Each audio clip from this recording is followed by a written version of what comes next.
Hello and welcome to the first episode of the Ryan Smith Show. So I know what you're thinking, you have the whitest name possible. Why would you put that in the title of this show? Well, that's the deal. I do know that I'm whiter than a dad who wears cargo shorts and a plaid shirt, who talks about when he's making small talk with someone, he'll talk about how the local sports team is going. I know I am very, very white. And of course, that's the dream for the future. But another thing you should know about me is that I just happen to believe that the entire world should revolve around me. So that's the only reason I really started to make YouTube videos, was because I wanted to bring more attention to myself. It's not about helping people. It's not about talking about things that I'm passionate about. It's not about that. It's not about any of that. It is just about everyone being able to tell me how good I am. Like that's the only reason. That's why obviously I named the show after myself, because it's about me. So I thought we'd just establish that. Now, I know I only have 25 subscribers, and I know that probably 24 of them are my mum. Hey mum. But that's the thing. If this doesn't kick off, this whole YouTube thing, I will continue to be homeless. Now, ignore the background. That's just, the amazing effects of CGI now. So you're probably asking, how can I afford all that? Because that would cost money to do that. But I don't appreciate that, because then it makes everyone realize that I'm lying about this, and that just gives up the whole thing. So that's the thing. If you choose not to subscribe, that's fine, but you're pretty much just saying you hate homeless people. So, the decision's yours. No guilt trip at all, you homelessophobe. Okay, not the most ideal start calling my potential audience bigots, but yeah, that's fine. It's all right. Bit of a rocky start, but it's all right. Let's get on to the first story. So first story is about a women's soccer player who has turned down $100,000 to sleep with a well-known celebrity. So the star in question is Alicia Lemon. She plays for the US national team. I'll put a picture on her now. Obviously, very attractive. Of course, you'd have to be blind. I would almost say as attractive as me, and that's quite a statement right there. Discussing the incident on the Dirty podcast, Lehman revealed that an internationally famous man offered her a lot of money in exchange for sex while she was in the United States. I was in Miami, my favorite place, and I met some friends in the club, Lehman told Shirin David. I received a message on my phone which I didn't reply to, but the same person sent a message to the bodyguard who was looking after me. It said I'll pay Alicia 100,000 Swiss francs, 104,000 euros for one night with her.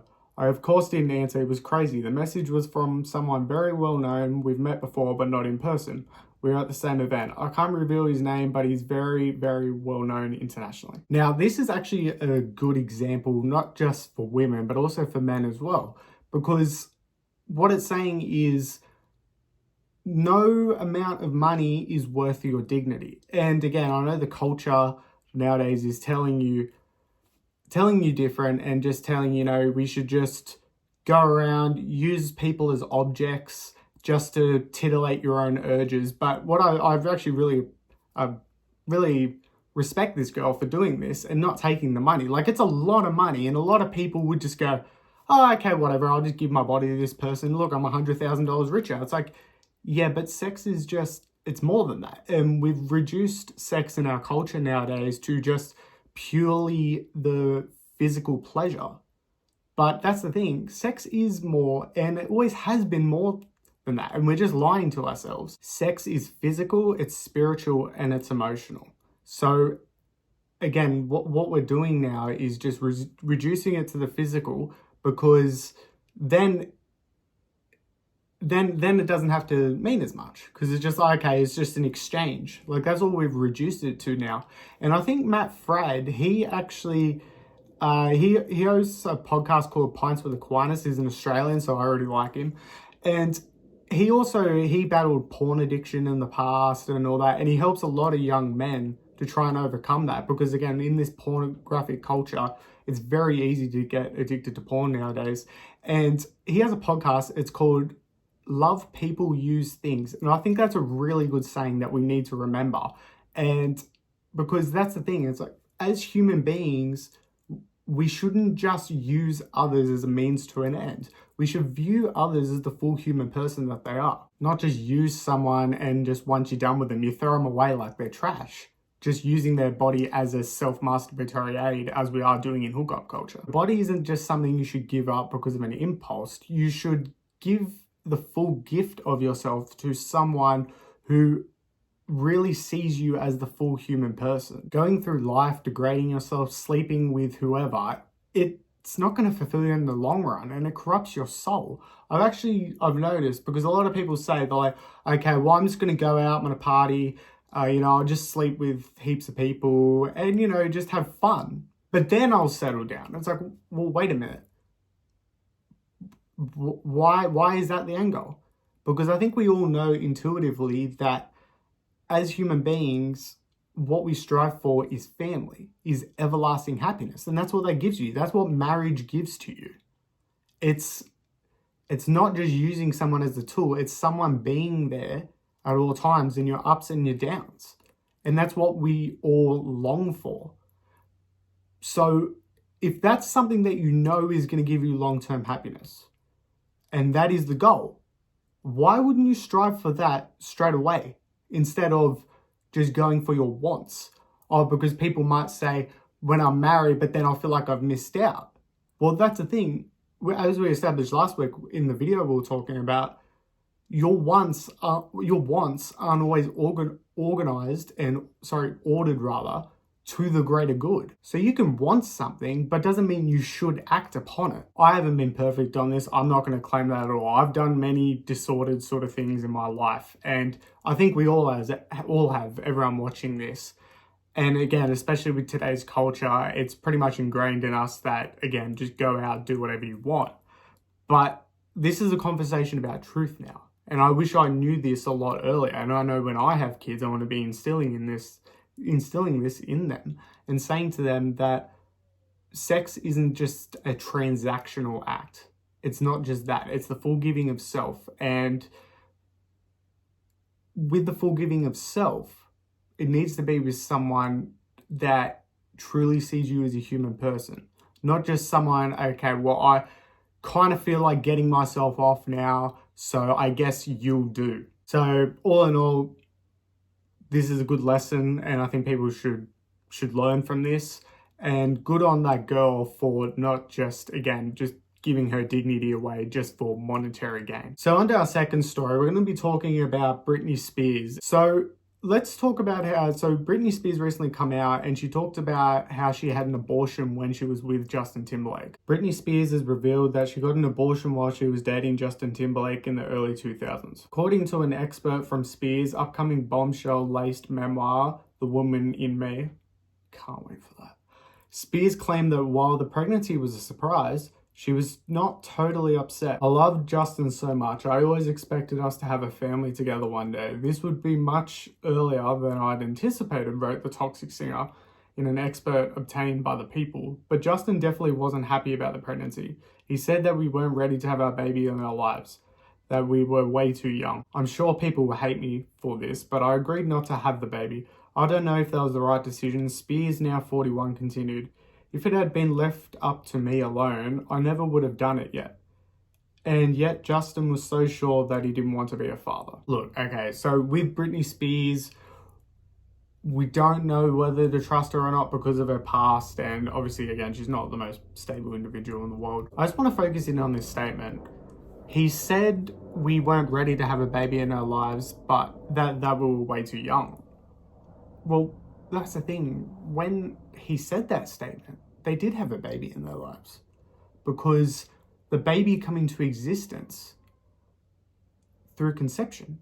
Because when conception happens, a new human organism is created. It's its own organism. It has its own DNA, has its own blood. It's growing and developing. So we know it's alive. And again, what species could it be? Of course it's human.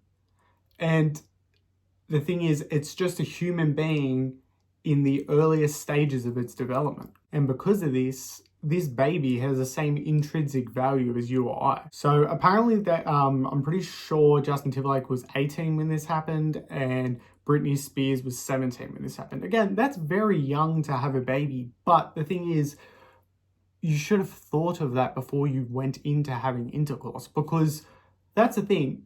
Intercourse, again, we're going back to this, there's a pleasurable aspect to it, but again, what is it ordered to?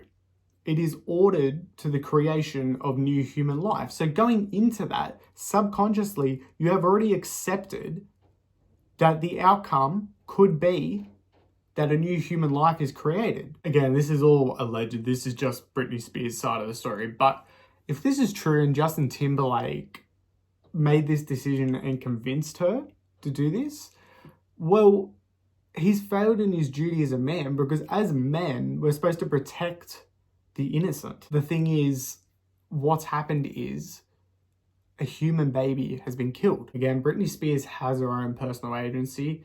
He's the one that, it sounds like he was the one that convinced her to do it. So I'm not, she did agree to it though. She did agree to it. So I'm not sure you would say she's as much to blame, but she still does have some blame on her. And as you can see in these statements from her, it sounds like she does have some guilt for it. And that's the thing. Guilt isn't always a bad thing, because guilt can allow you to realize what you have done is wrong.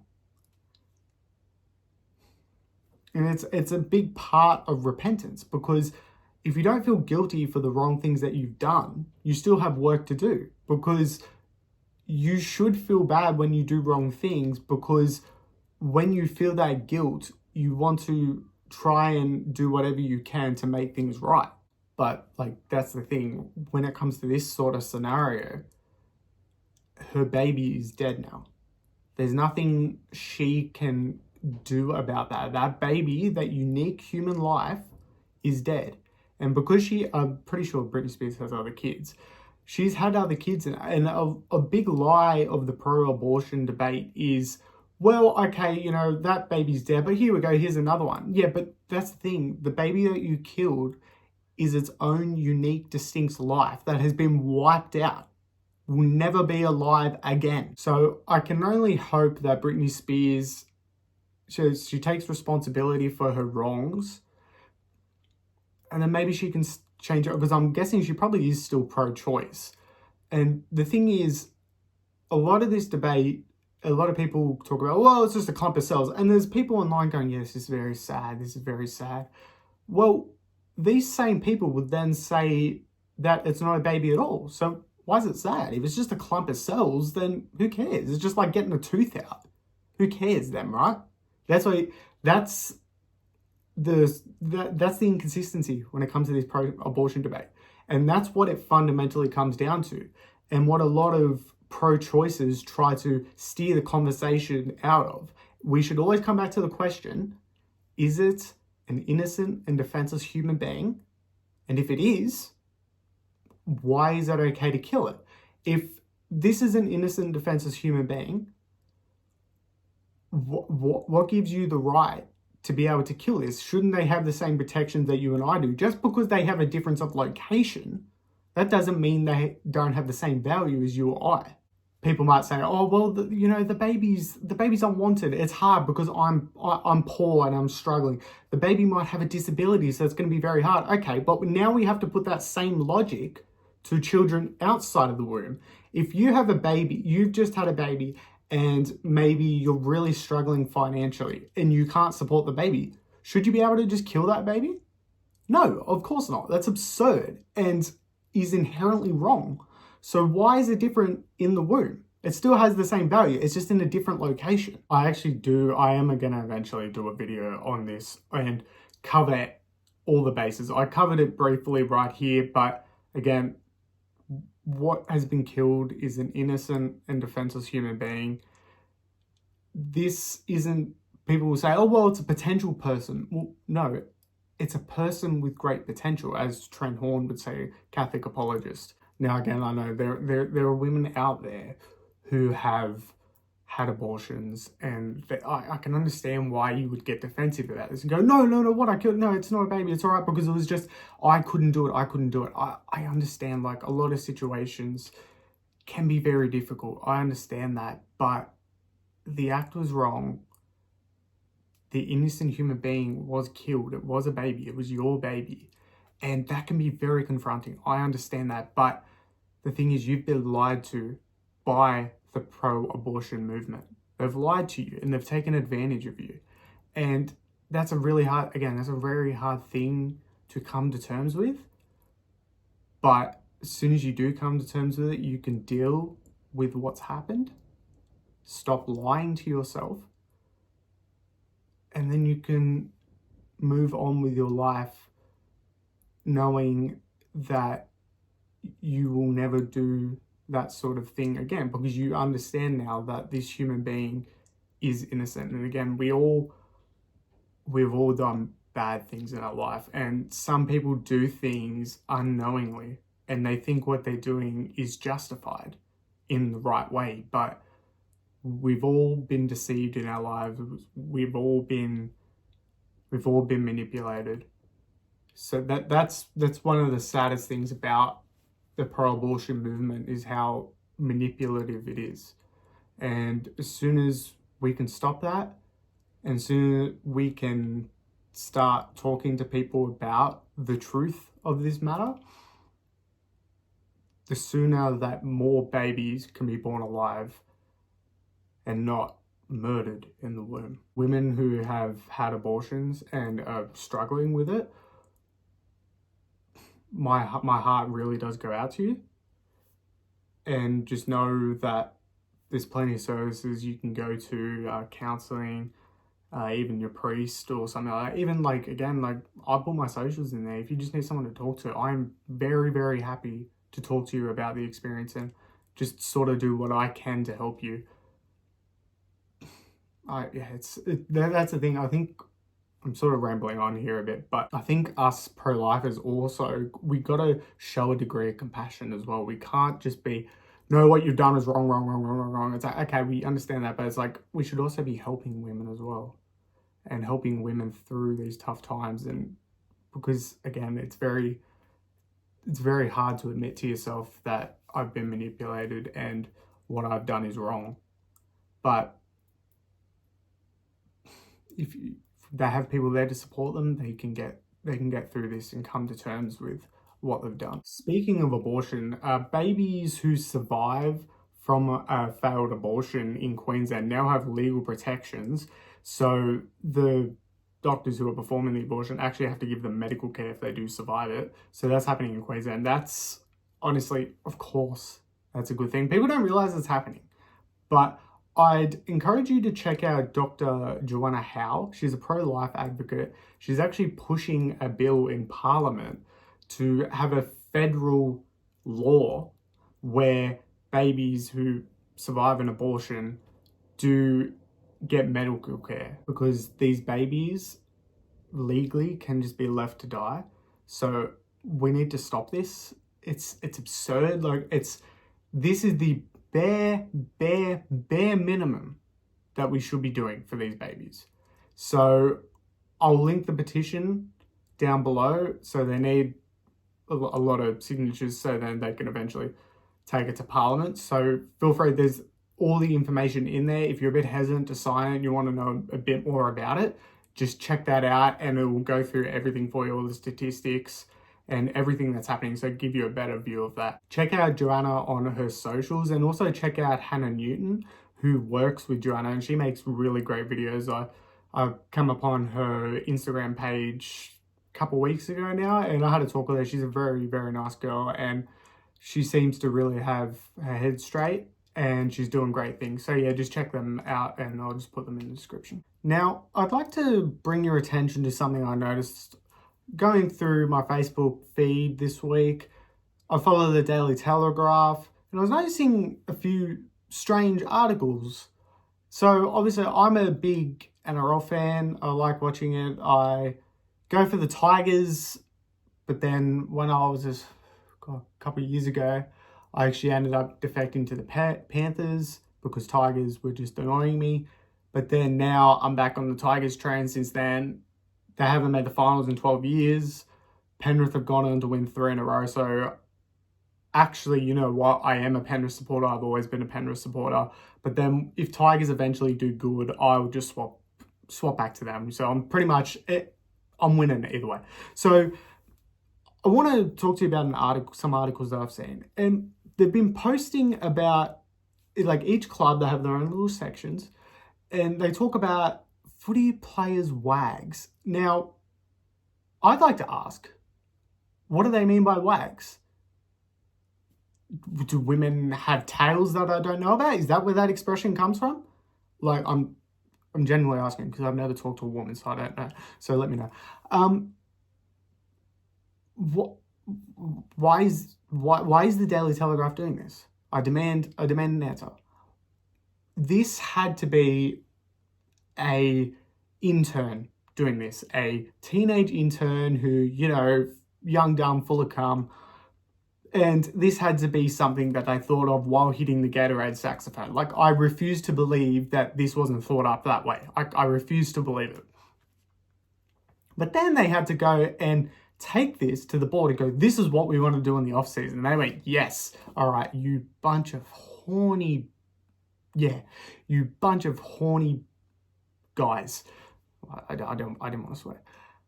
So let's just have a look at some of these. I'm still trying to wrap my brain around it, how this happens to be news. I understand why they're posting a bunch of very attractive ladies, of course, because, you know, guys would look at that and be like, oh yeah, pretty lady, I'll click on that. So let's just have a look at a few of these headlines, will we? Wags Guide, the women who have the sharks circling. They faded back badly in the back half of 2023, but these ladies will ensure the Rabbitohs have a spring in their step in the off-season. Meet the partners of the clubs, you know. Wags Guide, the girls who get the Rabbitohs bouncing around.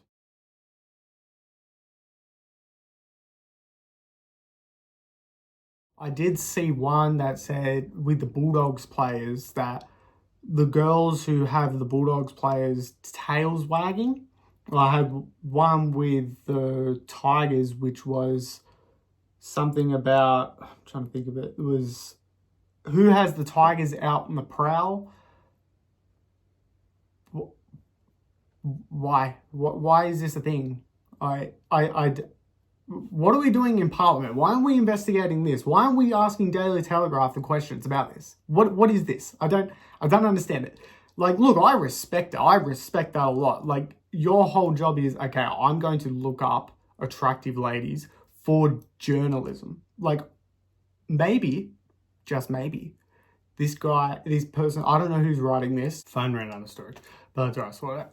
Anyway, yeah, so maybe this guy just did it because he's very, very passionate about the footy player wags, because he respects them as people.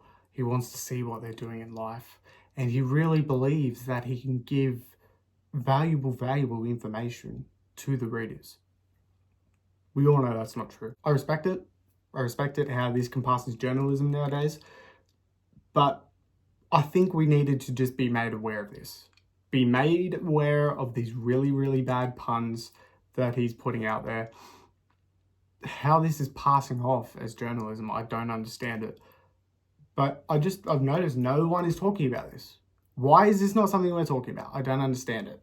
What are they doing in Parliament? Again, what are they doing? What are they doing? Just finding out how they're going to tax us more? How they're going to give more of our money overseas? No, this is something that needs a royal commission. Is that the word? I think it is. Anyway, I've decided that's the word and that's what we're going to do. So, Daily Telegraph, prepare for that. Whew. All right, I got a little heated with that one. Just very... what is going on? I don't know. Anyway, so Canadian politician asked reporter some basic questions about his stance. So let's just watch this now. On the topic, I mean, in terms of your sort of strategy currently, you're obviously taking the populist pathway. What does that mean? Well, appealing to people's more emotional levels, I would guess. I mean, What do you mean by that? Give me an example. certainly you tap very strong ideological language quite frequently. Like what? Left wing, this and that, right wing. I mean, it's that type of ideological stuff. I never really talk about left But or right. anyways, I don't really believe in that. Okay, a lot of people would say that you're simply taking a page out of the Donald Trump book. Like which people would say that? Well, I'm sure a great many Canadians, but like who? I don't know who, but well, you're the one who asked the question, so yeah. You must know somebody. Okay, I'm sure there's some out there, but anyways, the point of this question is, I mean, why should Canadians trust you with their vote, given not just the sort of ideological inclination in terms of taking the page out of Donald Trump's book, but what are you also talking about? What page? What page? Can you give me a page? Give me the page. You keep saying in terms of turning things quite dramatically in terms of Trudeau and the left wing and all of this. I mean, you make quite a it's quite a play that you make on it. So I'm not sure. I don't know what your question is. Then forget that. Why should Canadians trust you with their vote? I think every Conservative has to watch this. The way, what I love about it is he's eating an apple, just keeping it casual. That's honestly how we need to be when we're having conversations with people who differ with us politically, religiously, philosophically. Keep calm, and especially with Liberals, just ask them basic questions. What do you mean by that? What is that? That's what you do when it comes to the gender ideology stuff. That's what I do. When you're engaging with someone who has a completely absurd premise, you need to just, again, gender ideology, what I do is I just say, what is a woman? Can you define your terms for me? What is gender? What is sex? Can you define these terms for me? What do you mean by that? They don't think through their positions. It's just all based on emotion and based on, they're like robots. It's like they're like robots, and soon as you question the narrative at all, and they have to actually explain what they mean by the things they're saying, they freeze up and just prepare to be called a bigot, a homophobe, transphobe, all that sort of stuff. And that's how you know you've won the debate. They try and set a false premise to try and trap you, but what you do is, again, what this guy did marvelously, is you question the premise. You question why they have arrived to that premise. As I was saying before, their positions are very much based on raw emotion. But that's the thing, emotion is a big part of it. And I think it does play its part. And I think as Conservatives, we miss that. And we just go pure logic and we just sound like robots talking about it. But we are human beings. We're engaging on things that affect human beings, because ultimately, and how we live together, because ultimately that's what politics is just means public. So we need to have logic and emotion work hand in hand. So then we're able to arrive to the right conclusion. But yeah, this guy, he handled it greatly, and I hope to see a lot of Conservative politicians adopt this sort of way of going about this when it comes to the Liberal media. Now, in this last segment, I needed to put my sunnies on because this is very emotional. It's a very emotional story. It's a story of heroism. It's a story of overcoming backwards thinkers, people who don't let you live your truth. And I might cry. Reading this. I might have to go through a few takes. I might have to go and scream into my pillow, asking why, oh why. iPhone storage ran out again. Now even my iPhone's stopping me. What are the lengths the universe is willing to go to silence me? But I'll not be silenced. So let's get into the story. Fury as women in tech conference is overrun with men claiming to be non-binary, who cut in front of female attendees to network with employees.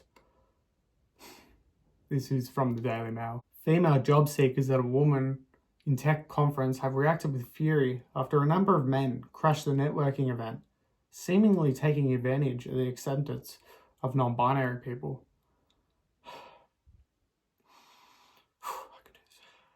The scandal erupted at the Grace Hopper celebration of women in commuting in Orlando, Florida, which is among the most lucrative job-finding conventions for young female professionals to meet major tech firms, often right out of college. But this year's summit was held from September 26th to the 29th, was swarmed with men also looking to land a big interview with big firms, including Amazon, Apple, and Google. I can't say this big. I can't. Brave souls.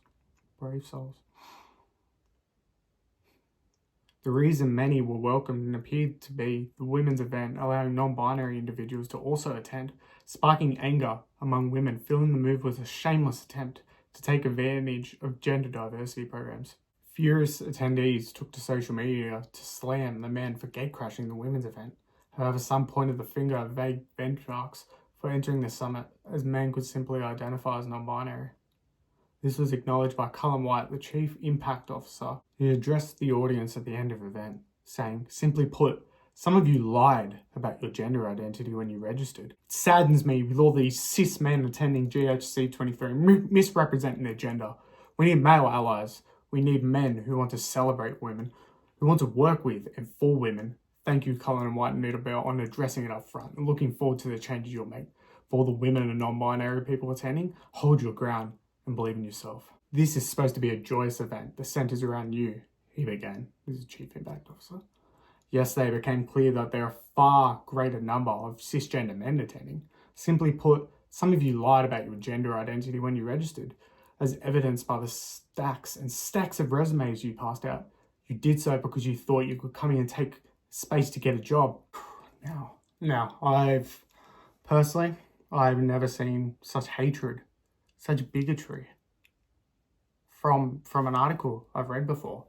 These brave souls went there, living their truth as non-binary individuals. These people were maybe battling this internal conflict within themselves about, am I non-binary?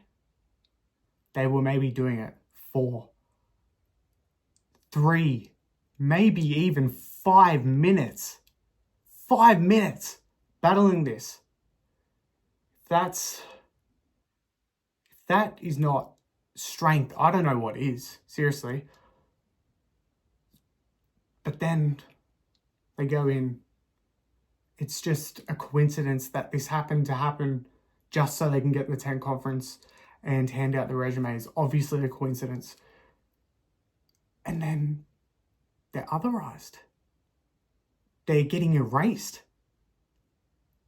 They're saying, oh, you're not really non-binary. What do you mean not really non-binary? You're the ones that set the rules. Because it's about how you feel about yourself. These brave individuals had an awakening as they were waiting in line, coming in. They were in the depths of sadness because they couldn't go into the event because it was only for female and non-binary people, but they had an awakening. They really became non-binary, and they've just been shunned by society. They've just been shunned. Guys, come on.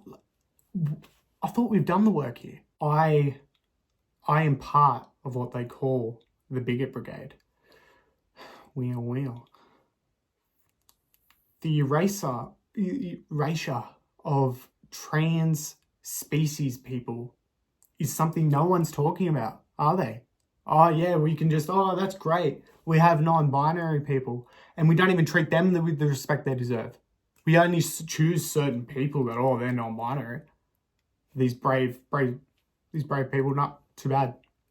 You're taking advantage of it. You can't read their mind, can you? Huh? But again, let's come back to the trans species community because they've already suffered enough.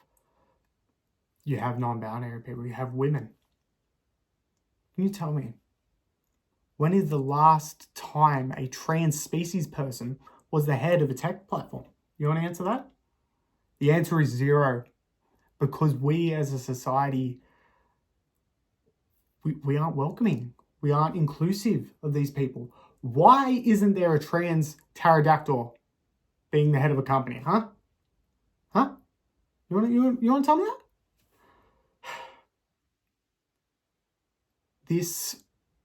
This is a dog whistle to trans species-ophobes.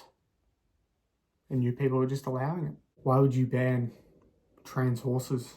Why would you ban trans ants from coming? Because that's the thing, you didn't invite them, did you? You didn't invite them. Did you invite trans age people? I bet there's all and others.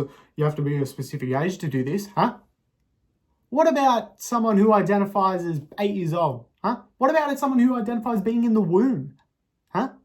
Don't you let your location stop you. Next year, I think someone needs to create a petition for this to allow people of the trans species and trans age community to be invited to these tech conferences. If you really want to be inclusive, oh yeah, you make out you're inclusive. What do? Did anyone there mention trans species people, trans age people? Huh? No, didn't think so. And that's what they do. This is what they do. They don't talk about these communities. I just, this is what it's like to live like me. This is the sort of burdens I carry by being so much more virtuous and tolerant than others.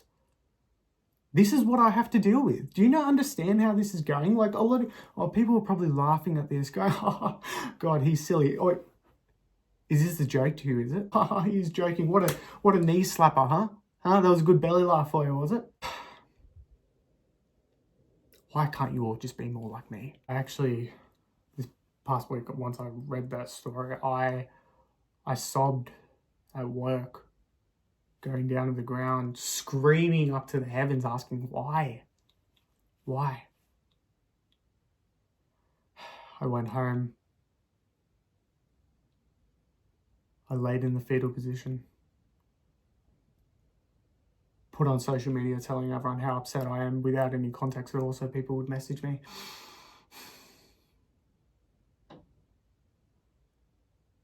And my friend come over. He nestled me in his arms and he said to me, the world's going to be okay, Ryan, because everyone is just jealous of you. And these people, okay, they're coming out as non-binary. They're having this lived experience. They're being rejected. But I think we need to go back to how this affected me, of course. This is what this whole thing is about, is how it affected me. And I think that's what we're all forgetting here. So, all in all, I'll be okay. I'll continue to fight for these brave, non-binary men. These heroes. Not all heroes wear capes. And we need to live in a society where men who come out as non-binary 10 seconds before they go into a women's conference with non-binary people as well. We need to live in a society where that's okay and they're not otherized. You people need to do the work. On the bright side of this event, at least these liberal women might know the definition of woman now. So I guess some good has come of this situation. I can't believe I did that. Tell me how brave I am in the comments. So that's the first episode done. Many of you probably will not watch in 2 weeks' time, thinking, what the hell was that? But that's okay. I don't even know what the hell that was. So we can figure it out together. That's all right. Again, remember, if you don't subscribe, you do hate homeless people. So just remember that, okay? All right. So anyway, next week's video, we're going to be talking about why we shouldn't just use people as a means to an end. I've sort of touched on it a bit in this video, but I'm going to go into more depth about it next week. Until next week, I'll catch you later.